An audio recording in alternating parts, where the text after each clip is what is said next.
খবর 24 ইন্টুর সাথে আপনাকে স্বাগত। নতুন নতুন খবর জানার জন্য আমাদের চ্যানেলে চোখ রাখুন। নমস্কার দর্শক বন্ধুরা, স্বাগত আমাদের এই চ্যানেলে। আবারও ভোটের দামাদাবঙ্গে 4 বিধানসভা কেন্দ্রের উপনির্বাচন হবে। 10ই জুলাই উপনির্বাচন হতে চলেছে মানিকতলা, রায়গঞ্জ, বাগদা ও রানাঘাট দক্ষিণে। লোকসভা ভোট মিটতে রাজ্যের উপনির্বাচন ঘিরে সরগরম রাজনৈতিক মহল। 4 কেন্দ্রের উপনির্বাচন ঘোষণা হয়েছে। এই নিয়ে তৃণমূল কংগ্রেস নির্বাচন কমিশনের কাছে চিঠিও লিখেছে। কেন তড়িঘড়ি 4 কেন্দ্রে ভোট, প্রশ্ন শাসক দলের। কারণ কিছুদিন পর আরও 6 কেন্দ্রে উপনির্বাচন করতে হবে। রাজ্য এইভাবে নির্বাচনের মরশুম চলতে থাকলে প্রশাসনিক কাজে ব্যাঘাত ঘটে। এই অভিযোগগুলি সামনে রেখে নির্বাচন কমিশনের কাছে চিঠি দিল তৃণমূল কংগ্রেস।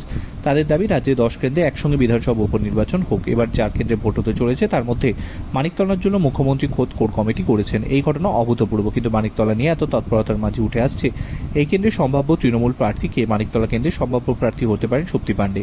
প্রয়াত বিধায়ক সাধন পাণ্ডের স্ত্রী তিনি। পদার্থবিদের দাবিদার রয়েছে সাধন পাণ্ডের মেয়ে শ্রেয়া পাণ্ডেও। অনেকে আবার মনে করছেন পাণ্ডে পরিবারে কেউ না হয়ে তৃতীয় কোনো ব্যক্তি হতে পারেন এই কেন্দ্রের প্রার্থী। রাজ্যের এক বড় আমলার নাম নিয়ে চলছে চর্চা, তবে জোরালো শক্তি পাণ্ডের নাম।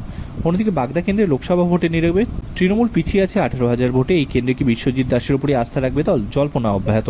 রায়গঞ্জে কৃষ্ণ কল্যাণী লোকসভা নির্বাচনে পিছিয়ে আছেন, সম্প্রতি লোকসভার প্রার্থী হয়ে হেরেছেন। দল কি আবার তাকে বিধানসভার টিকিট দেবে, কিংবা মুকুটমণি অধিকারী কি আবার টিকিট পাবেন, ঘুরছে সেই প্রশ্ন।